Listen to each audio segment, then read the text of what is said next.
Hello, welcome back to Pack Your Bags, Not Your Baggage, the podcast for women who believe travel is part of their self-care regimen. Today, we're talking about something that comes up every time there's a long weekend on the school calendar, the short cruise. 4 days, drivable port, no flights. Sounds easy, but is it actually worth the effort? Or does packing and the long drive for a 4-day trip cancel out the whole point of a long weekend? So, before we tackle that, tell me, Kim, what's going on in your life? Well, hi, everybody. Kim Nunez here. What's going on? I had my favorite marketing girl, Zoe, at my house, and we were doing some recording for our socials. She's wonderful with Zen Marketing.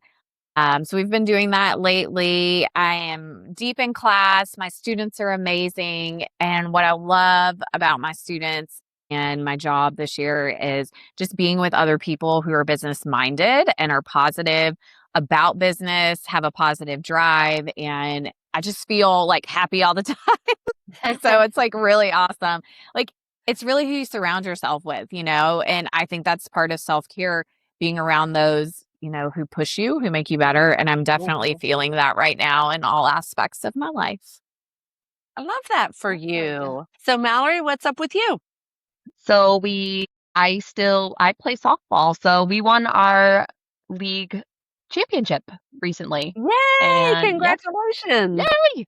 Yeah, So it was fun. And then now we're going on to our tri-town tournament, which is like the winner of like 3 different town leagues, and we'll be playing that very soon. So I'll keep you updated. Well, good luck. Now, Thank how do you. you prepare for your tournament? Like, is it one game or is it multiple games in the playoffs? So like you in play one day. Oh yeah.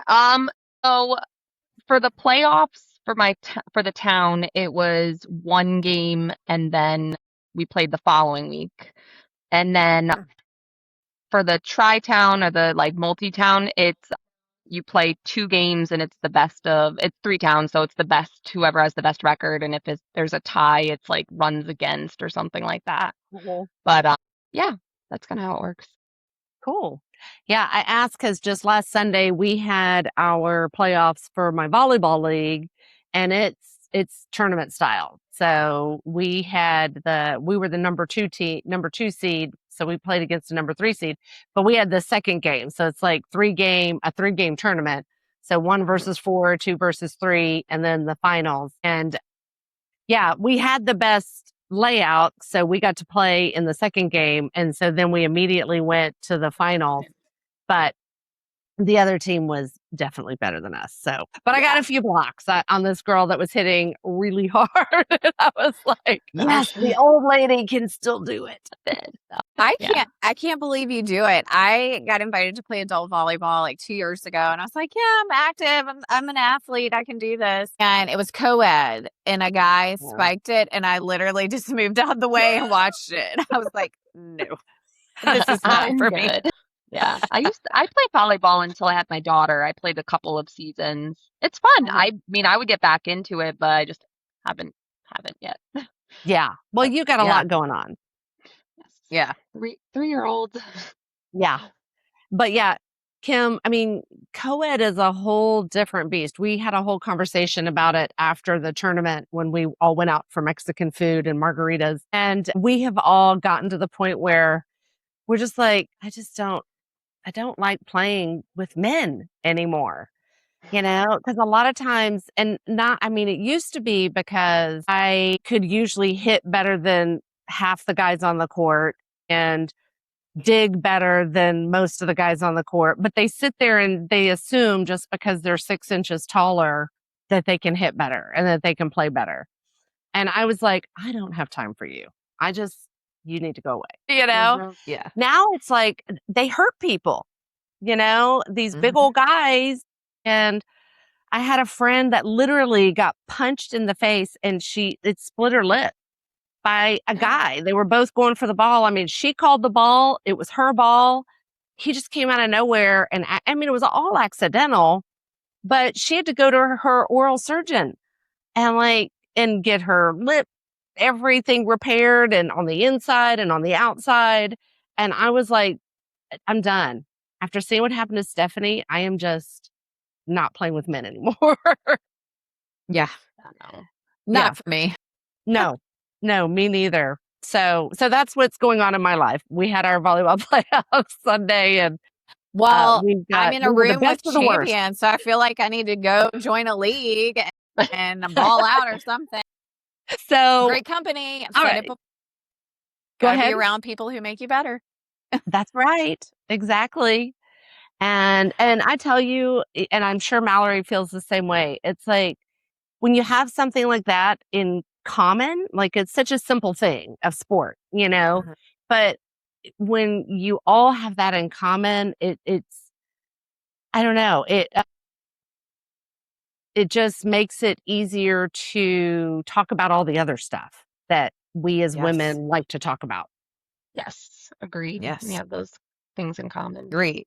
Yeah. So, all right. So moving on to the topic, the 4-day cruise or the short cruise. So, I guess that's where I want to start with you guys is what do you consider a 4-day cruise? Because there can be 2-day, 3-day, 4-day, 5-day, you know, year-long cruises. So in your neck of the woods, Mallory, what is a short cruise for you or for people who are sailing out of the Connecticut area? So our main ports are either New York City, New Jersey, or Boston.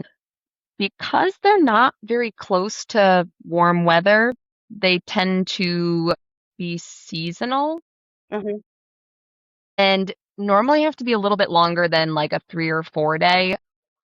The shortest cruise that I've seen around here is usually a 5 day that goes to Bermuda. It'll usually go out of New York or New Jersey or something, and it'll go to Bermuda for a day and or 2 days sometimes and come back. I have seen a handful of 4 days or 4 night Hmm. cruises, but not very often. A lot of people will travel down to Florida and take like a 3 or 4 night cruise out of there instead. Okay. So it's a little bit harder. Yeah. And what Well, about you, Kim? your flight selection though, like from Boston or the New York area, that's a pretty short, direct flight to Florida, like Fort Lauderdale or Orlando, right? Oh yeah, no, we have tons. We're fortunate to have those huge airport areas that we can kind of travel out of anywhere. And even the local airport, Bradley International, it has a lot of options to you can go Hmm. to any of the major cities in Florida also for direct. So Oh, that's awesome. we do have those options, but cruising out of New York area, the Northeast area is a little bit harder for those like weekend cruises. So people do tend to travel more. Interesting. And how about you, Yeah. Kim, out of New Orleans? Well, I have a little different viewpoint out of Nolans. We do have a port with Carnival and Norwegian import year round. We do get Royal Caribbean seasonally, like when they're repositioning. A lot of times they'll come from Alaska through the Panama Canal to New Orleans. They'll stay for a season, then they head over to Europe or back to Alaska. So Carnival is really the only company that does short sailings, and it's usually to Cozumel and back. If you're unfamiliar with New Orleans, it is right on the Mississippi River. So it takes about 8 hours to go from New Orleans to the Gulf through the mouth of the Mississippi because the Mississippi Mhm. River is something serious. So you're hitting one port and you're coming back. And you hit usually Cozumel or Progreso. It's never both. And I love Mexico. It is no secret that I would move to Mexico tomorrow if I could, but Cozumel and Progreso are not where I want to be in Mexico. So while I love cruising and a 4-day cruise is a perfect length for me, I'm not going out of New Orleans. It's not my favorite thing to do. I like to go to Florida. We have a lot of nonstops from New Orleans to Orlando or Miami, Fort Lauderdale. And I would prefer to take like a late Thursday night flight after work and then get on a boat Friday morning for a short cruise out of Florida. Mhm. Agreed. Yeah. So yeah, similar to the New Orleans experience, Galveston, you have to cruise across the Gulf of America. So you have a full day getting across and a full day coming back. So they do have 4-day and 5-day itineraries that go to Cozumel, but they also go to Costa Maya. So you have a little bit, but both are in Mexico. So that's if you want to do a short getaway, you're going to Mexico and you're turning around and coming back. And for me, from the Dallas area, it's, a 5-hour drive at least, and just one way down to Galveston. And then your parking, which is really not bad. They have a lot of good parking close to the cruise terminals. And they're out of Galveston. We have Carnival, Royal, and now MSC year round. So it's a pretty big for being, a not Florida cruise terminal. It is a Yeah. pretty good cruise terminal. And then part of the year we have Disney and Norwegian. We used to have Princess. I hope they come back. But that's it. We have Disney and Norwegian through the late fall, winter, and into spring, and then they leave. They reposition, go to Alaska for the summer sailings. So it's not a bad experience cruising out of Galveston, but it is a hike. And then both me and my husband have electric cars. We have Teslas. So now you have to stop and charge the car part of the way down because it loses its charge while you're parked. So you have to make sure when you park the car that you have enough charge to get back to a charging station before you hit the road for Oh, Dallas. So I didn't even think of that. think about yeah, that. yeah. It's not bad because there's a lot of charging stations all around, from Galveston to Dallas, there's lots of charging stations. And so, in Texas, the Buc-ee's, they have a ton. They have like 20 or 40 charging stations at every Buc-ee's. So it's really easy to charge up. And, go get some beef jerky while you're there. I still have never been Or to some beaver chips. Buc-ee's. I've never been to a Buc-ee's yet. There's not in the Northeast, and I never drive down to Florida. I always fly, so I haven't been to one yet, but it's on my list. Heard it's an experience. Yes, yes. You both have to come to Grapevine and we'll go find a Buc-ee's. Yes, I do love grapevine. Jen, Galveston's about 5 hours from me as well. And I actually encourage clients to go out of Galveston if they can, because I find that you guys can handle bigger ships. The bigger ships, especially the big Royal Caribbean ships now with Yep. the different neighborhoods. You guys have one of the big Carnival ships there, the one with the roller coaster on the top deck. Here in New Orleans, it's the tiny ones because they have to maneuver around the Crescent City Connection, which is the lower bridge, and that river, the Mississippi River. So it's very hard to navigate. So I even get my clients that need that short 4-day cruise. I'm like, hey, let's look into Galveston, just based on ship alone, because the itinerary is around the same. Right. So if our itinerary is the same, we know we're going to Cozumel, then let's look at a really awesome ship. A new ship, one Yeah. with a lot of things to do. So but that also depends on your client. What are Right. they looking to do?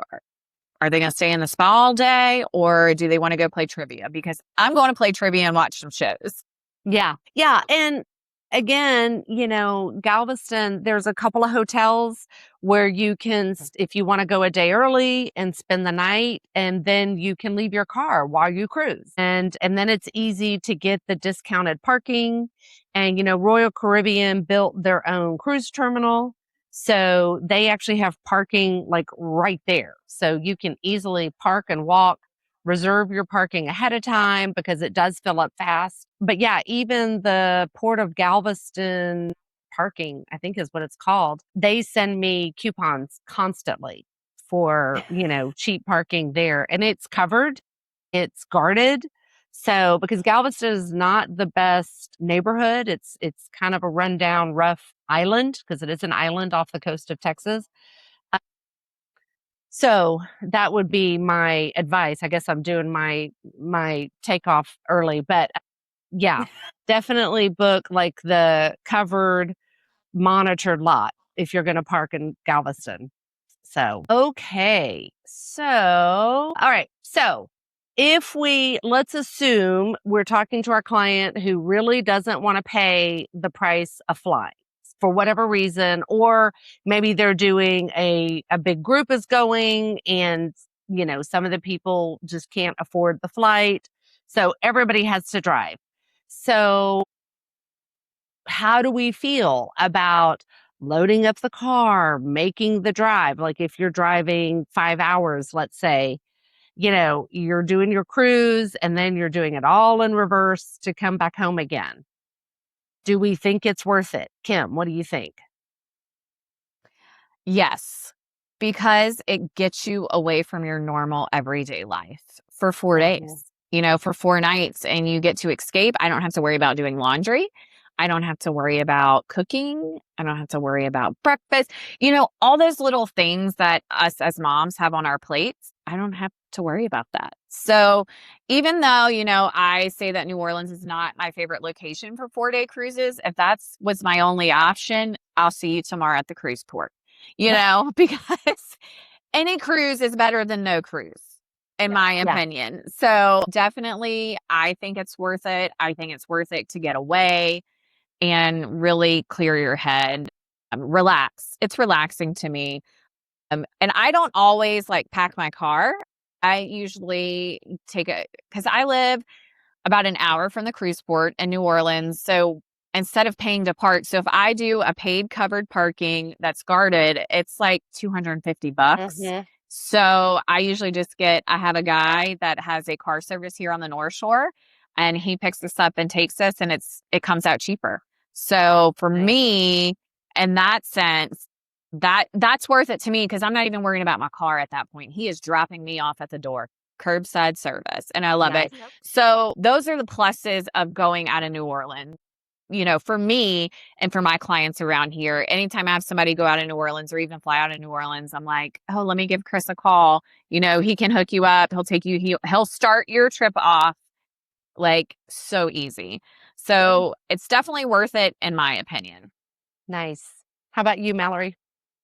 So I say yes.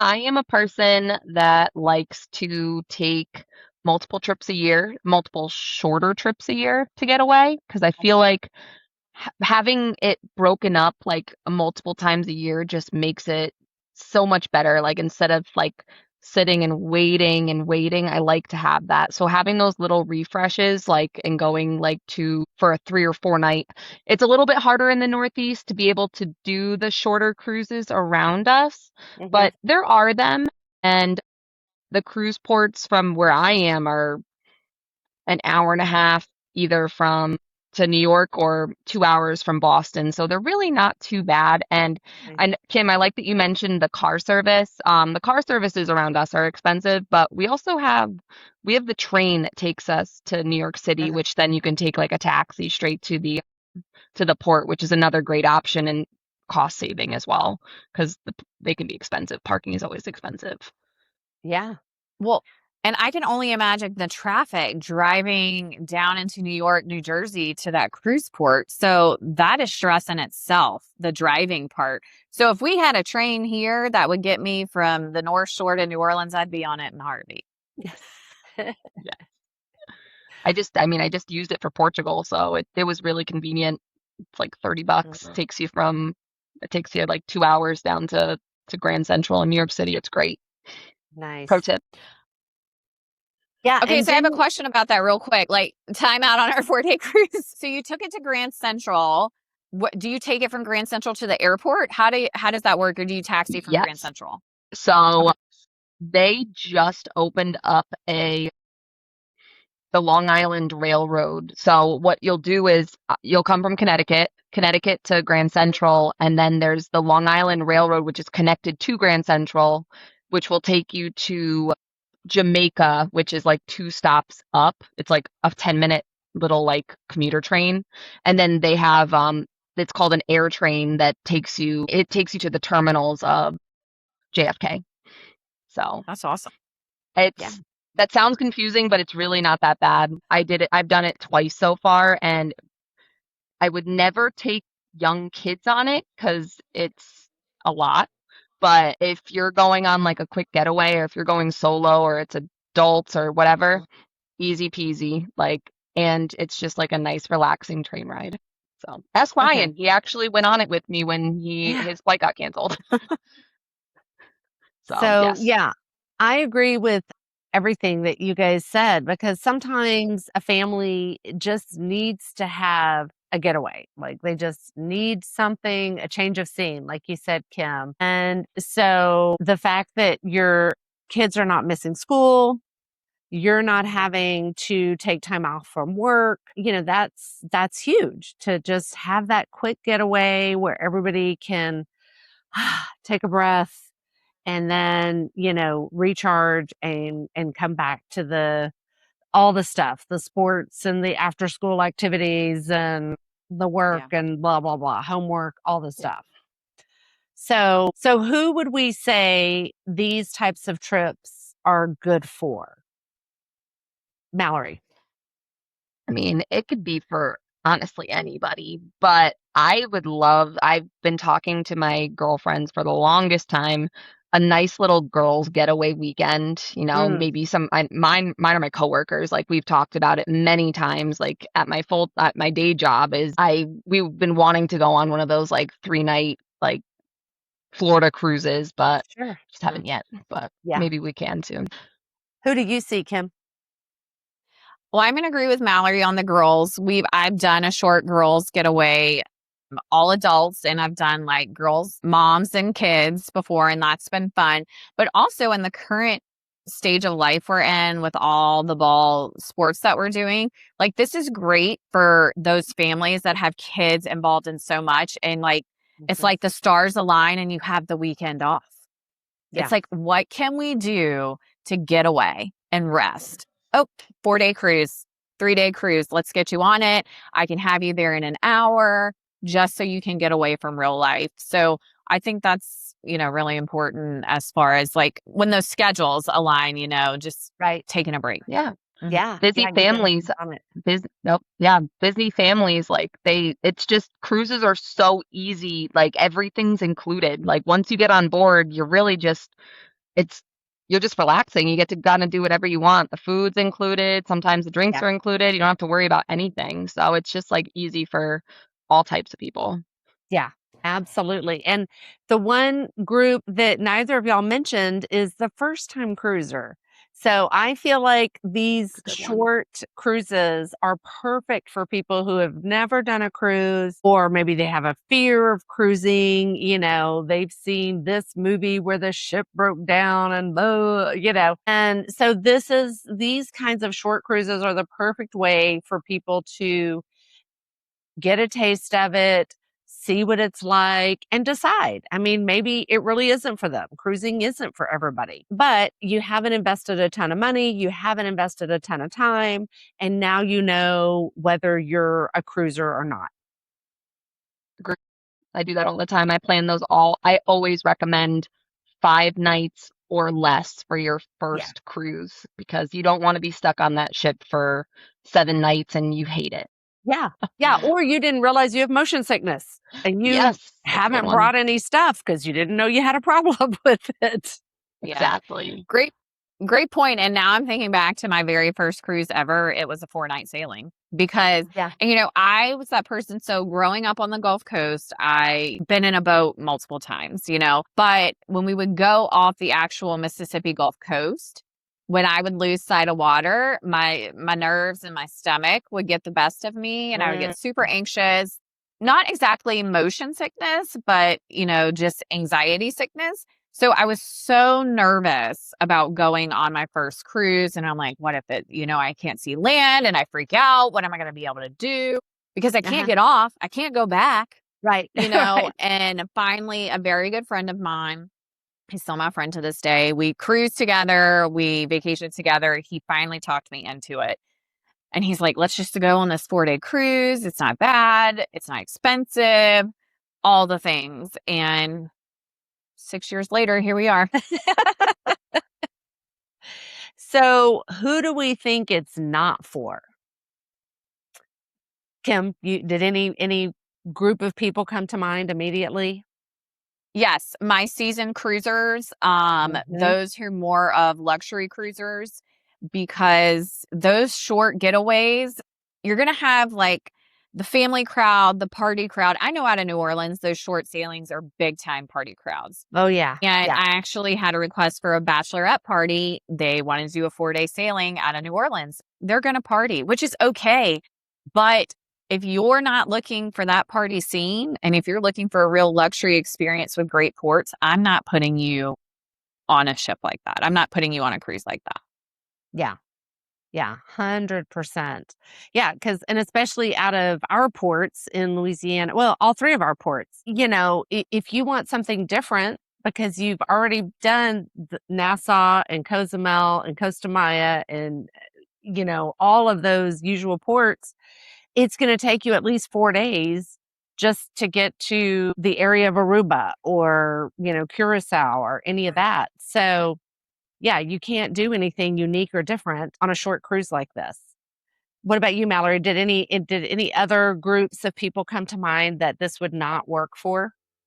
I think you guys really covered it because that's what I was thinking is, I mean, we have a huge, like, people in the Northeast, they love Bermuda because that's where they can go, and that's the only place you can really go for a shorter cruise option.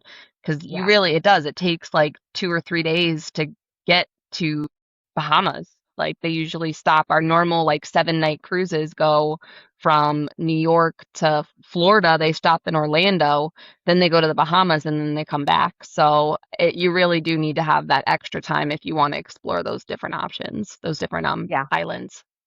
yeah, yeah. Some other things that I had thought of in preparing for this podcast was people who hate packing because you're unpacking and then just a few days later you're repacking. So if you really find that stressful, this is probably not a good option for you. And then, I mean, Kim and I mentioned that we have at least a 5-hour drive. Well, to us, especially in Texas, it's a giant state. You can drive 12 hours and still be in Texas. So 5 hours is not a long drive to us. But when I talk to people in Europe or the Northeast, they're like, what? No, if it's more than 2 hours, it's too far. I'm not going. It So, takes less than 2 hours to get across my state. So yeah, yeah, I feel you. right.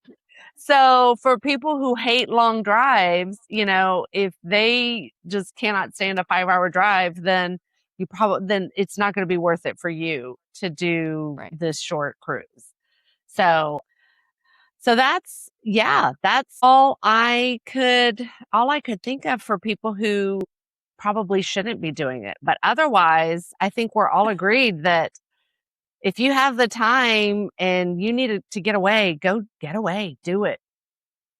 Yeah. Right. And sorry, Mallory, my favorite 4-day cruising option is Celebrity out of Fort Lauderdale because I find that they have some amazing prices, especially in the off season.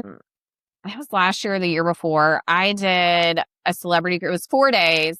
We did Key West and Nassau and Sea Day, and it was so affordable. We did an adults trip, and we just flew down the night before, like a nonstop from New Yeah. Orleans. It was one of the easiest things, carry on only, because you're wearing a bathing suit the whole time. Yeah. And lounge clothes. I wear my elastic clothes on cruises because I enjoy the eating part of it. But definitely Celebrity and even Virgin has some great 4-day itineraries out of Oh, Miami that yeah. I really like. Oh, So, yeah. but those I do love my Celebrity cruises, and Fort Lauderdale is such an easy cruise port too. So if I'm going Yeah. 4-day, or if I have a client that wants 4-day, that's what I'm recommending. Fort Lauderdale, Celebrity. Yeah. Were you Agreed. about to say something, Mallory? Yeah. That's exactly what I was going to say. I was going to talk about the pricing. Like if you're really on a budget, like shorter, small cruises, like they do tend to have some good options. They do. Yeah. So Mhm. Yeah. And like you said, Kim, I mean, Virgin Voyages has that Dominican Days that goes out of Miami. They have their own cruise terminal there in Miami, Terminal V. It's gorgeous. It's clean. The ships are clean. There are no kids. So it's adults only all the time. Absolutely. Yeah. If you don't have to bring the kids, that is Great the way option. to unplug. Yes. So, okay. So, final boarding call. Do we all have our travel tip ready or our life hack ready to go? Yeah. Mallory, are you ready? No. No. I got We mine. already I went can over go my already. tip. We went Why over don't my you tip kick off? already. So it's like, Well, I'll go with my final boarding call. And I kind of talked about it already, but if you can, for me, it's super easy. And I have my car service that I use here, Bridge Lake Transportation. I use them for the airport. I use them for the cruise terminal because my trip starts off easy. I'm not loading my own car. He comes and picks me up at my door. Our luggage goes in. He either has an expedition or a sprinter van, depending on how many people are traveling with me that day. And he drops us off at the door. He takes our luggage out. And that is just one less thing that I have to organize. Yeah. So I don't have to worry about the traffic. He factors all that time in. He takes that part of thinking off of my plate. So if you can, if it's in the budget, hint, hint, start putting it in the budget to Right. the little things like that to make sure you have private transportation to make your trip start off and end very stress-free. Yes, I love that. Well, Mallory, I'll give you another minute to have a break because I have mine prepared. So, when you're driving for a cruise, if you can bring alcohol on board, bring it. If there are theme nights and you love a good theme night, then pack all the clothes. If you like to do the fish extenders and give gifts to all your fellow cruisers, then bring all the trinkets. So, this is the time to overpack. When you are driving to get on a cruise ship, bring all the stuff. I feel like, all the time we are talking about carry on only and don't overpack. This is the time where you can 100%. That's a great one. I never thought about it like that. yeah, I was thinking, I did not think of that. I was like, wait, should you pack lighter for that? So you don't know. That makes so much more sense. Like you Yeah. can. Yeah. And, like on Royal Caribbean, they love their theme nights. It's like every night of the cruise has some kind of a theme. So you have 70s night, don't they have a white night? They have the formal Yeah. night. Yeah. So it's like, if that's your jam, bring it all. Have a great time. All right, Mallory, time's up. Okay. So I'm just gonna go back to what my original one was plan multiple weekend trips a year rather than one long trip, because breaking the year up with multiple weekend vacations or weekend cruises just it breaks it up so much better than just waiting for that one vacation, and it gives you multiple resets throughout the year just to help your mind and your Yeah. Or stress. even Couldn't better, agree more. plan them all. Yes. Well, awesome. Thank you, ladies. This was awesome. And so thank you, listeners, for listening to Pack Your Bags, Not Your Baggage, the podcast for women who view travel as part of their self-care routine. You can find us on Pack Your Bags, Not Your Baggage on our Facebook group, our Instagram, and on YouTube. So if you are listening to us on Spotify or iHeartRadio, you can also see our faces. We may not want you to, but you can. Go find us on YouTube on Pack Your Bags, Not Your Baggage. So go out there, find your rest, and find joy in the journey. Bye, guys.